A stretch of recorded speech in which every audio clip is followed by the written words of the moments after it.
Kadarius Toney looks like a star. Skyy Moore, what's going on with him? Orlando Brown Jr., Andrew Wiley. How do we figure out what we're going to do with the tackle situation? You guys ask questions. I'm going to provide some answers. Let's talk some Chiefs.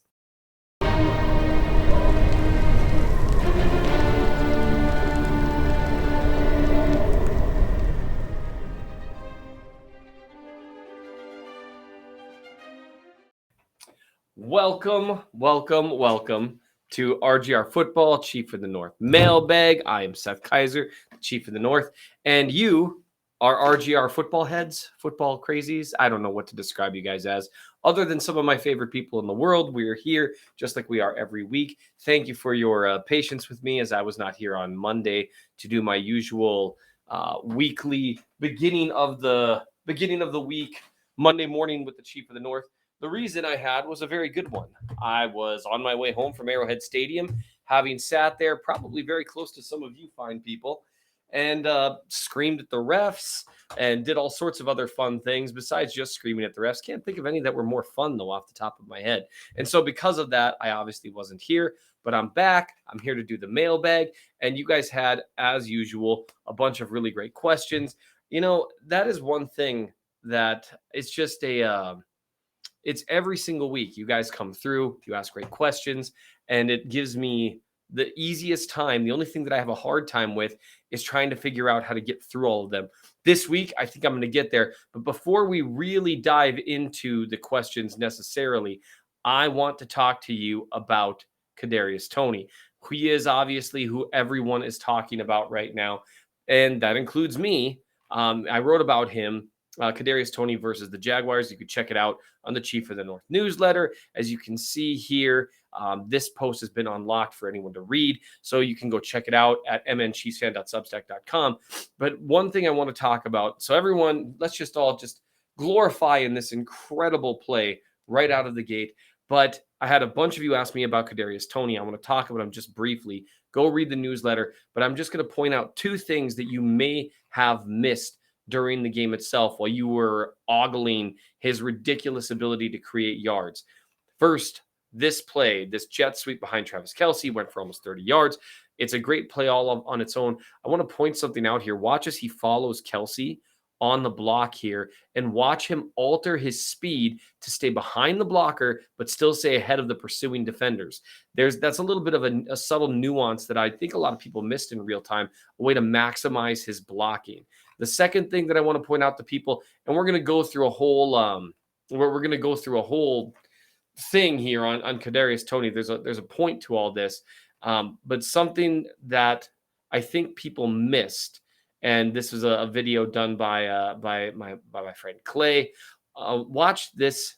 You know, it was pointed out that one thing that Toney does here is adjust his gloves prior to the catch, and you can see that, right?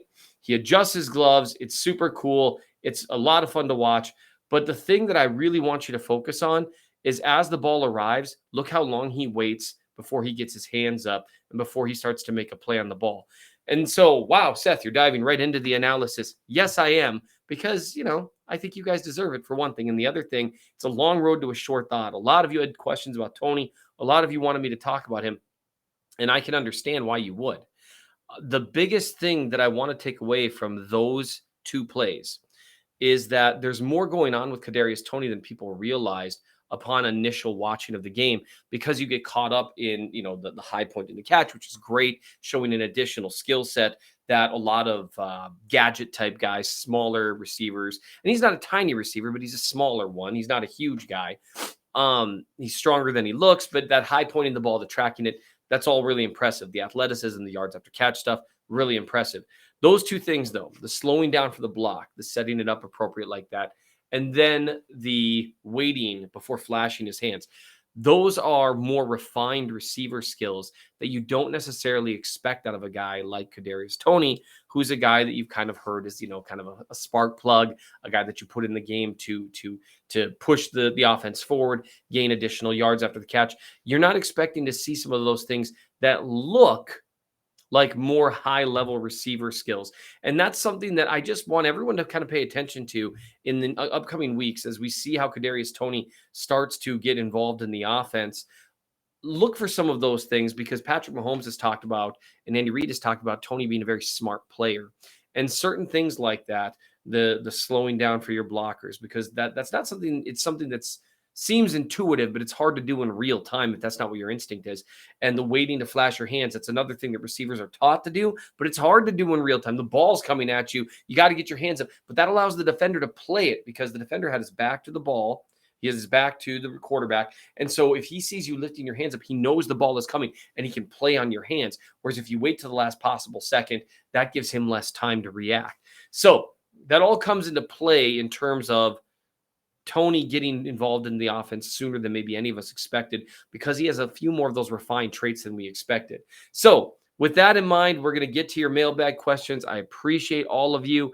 I'm going to roll through them as quickly as possible because as I record this, I'm actually going to be getting a phone call any minute now not any minute now, in probably about 15, 20 minutes to do another radio spot because that is life in the industry. You're apparently always doing things. Before we get started on a little more of these mailbag questions, I just want to remind everyone, make sure that, if you're enjoying these videos, if you're here because, hey, Seth tweeted about it and I kind of like doing this stuff, make sure that you support RGR Football, the great work that Ryan, Dan, Gary, everyone here is doing by liking, subscribing to the channel. Those things, they mean way more than you know in terms of supporting good content. And in a world with a lot of crummy content, it's important to support good work.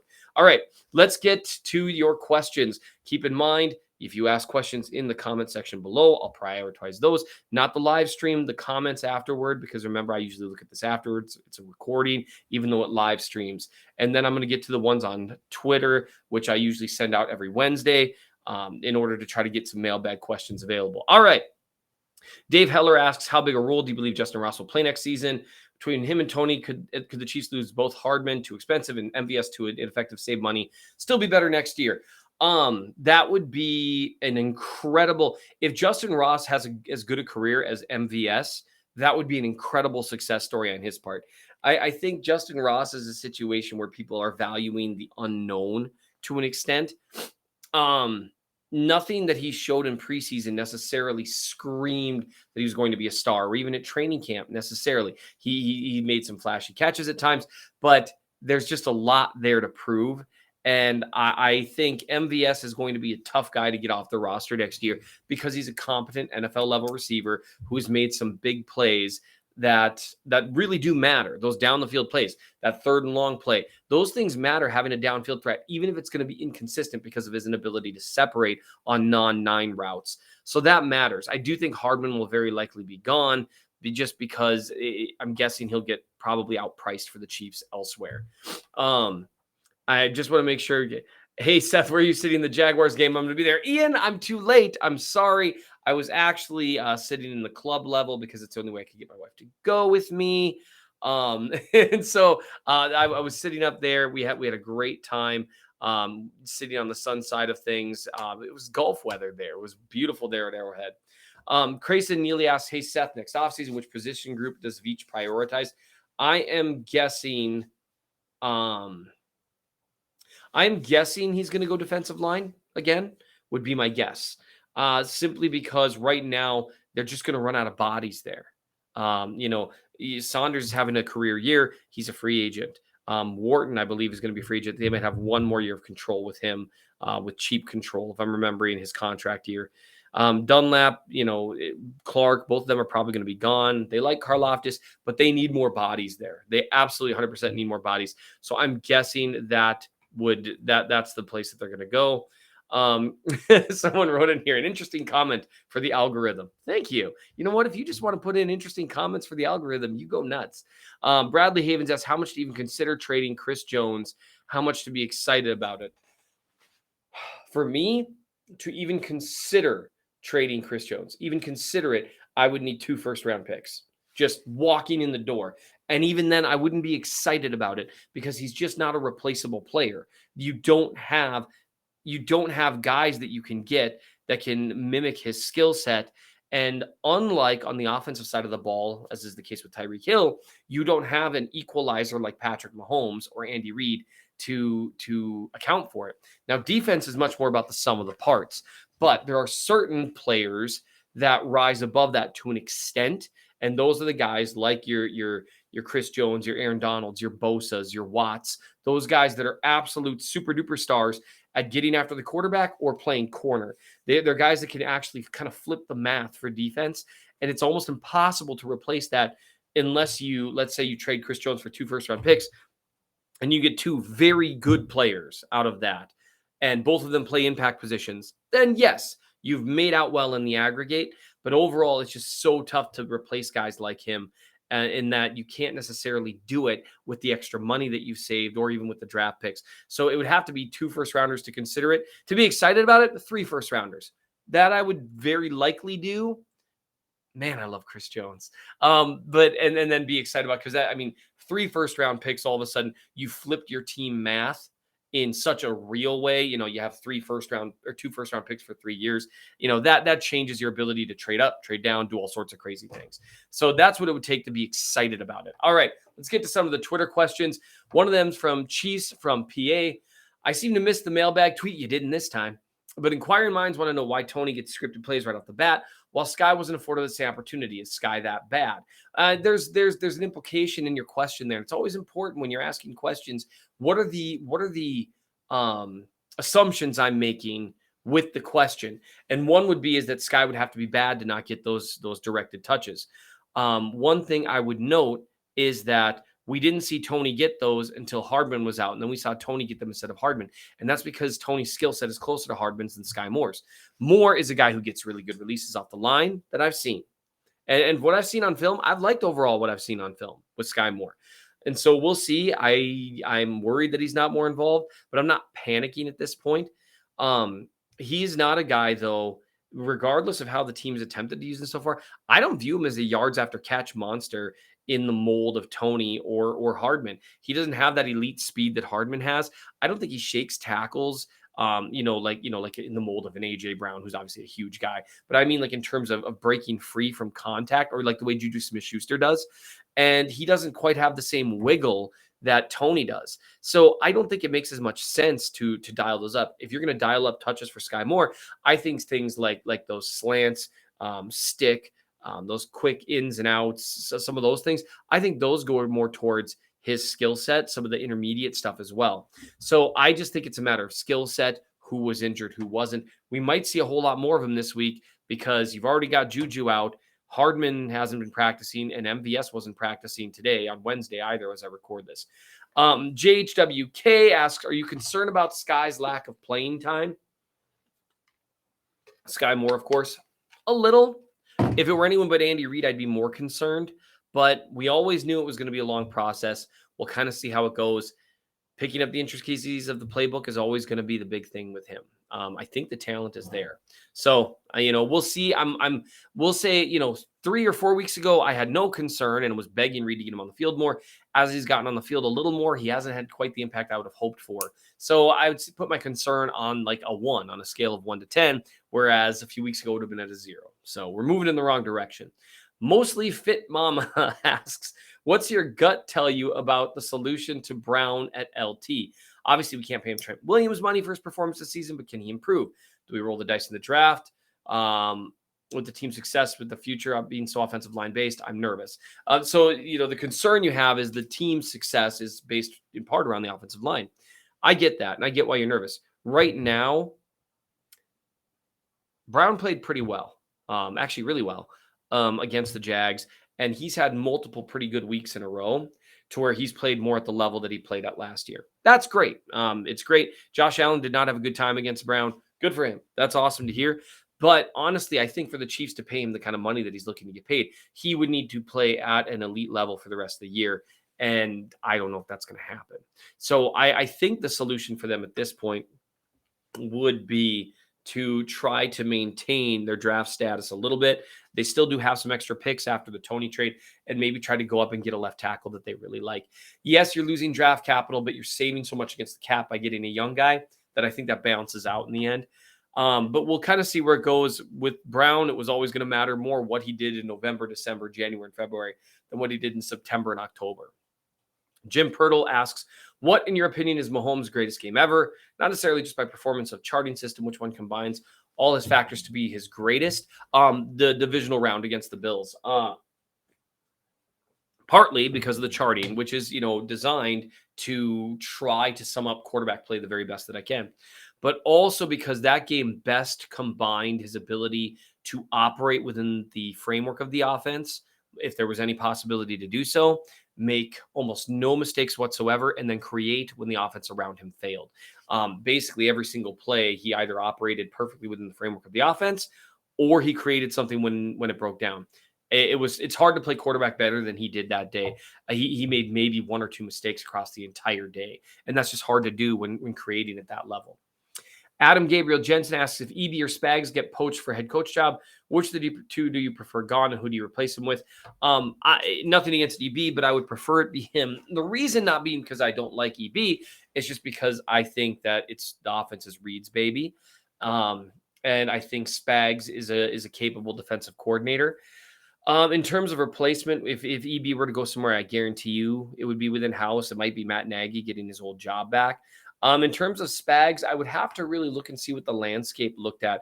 I wouldn't mind them snagging someone from the Fangio tree. I think that's really the direction that the NFL is moving. So that would be interesting to me. Or maybe just ask Vic Fangio if he wants to get back into coaching. That's my choice, actually. I've made up my mind.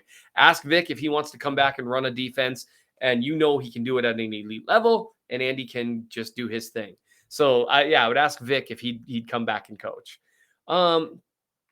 John Wesley asks, what do you think, what current NFL quarterback do you think is the most equivalent to former KC All-Pro QB Elvis Grbac? I'd like to say Kirk Cousins, but I think Cousins is better. Maybe Baker Mayfield? John, I have to say I don't know. I watched Grbac, but I was pretty young at the time. Well, sort of young. And I do think, a guy that's a little more glued to the pocket is a good comparison. Former KC All-Pro QB Elvis Grbac is doing some work there. And I don't mean that as any disrespect to Elvis Grbac, who is better at playing quarterback than I am at absolutely anything in my life. But yeah. Peter Yadrick says, please describe they can't keep getting away with this Schadenfreude towards other two teams, as the Chiefs yet again have the number one seed in the AFC in a retooling year. I'm guessing it's as much pleasure as some of you took and me not being able to pronounce Schadenfreude. That's how you say it, right? Schadenfreude? Anyway, it's a lot of fun. It really is the whole, they can't keep getting away with this. How do they keep getting away with this? They've got to run out of money, or they've got to run out of talent. It's just so funny year after year. It really does run through the Chiefs. And this really is a retooling year, as Peter said very well. The Chiefs, they are retooling this year.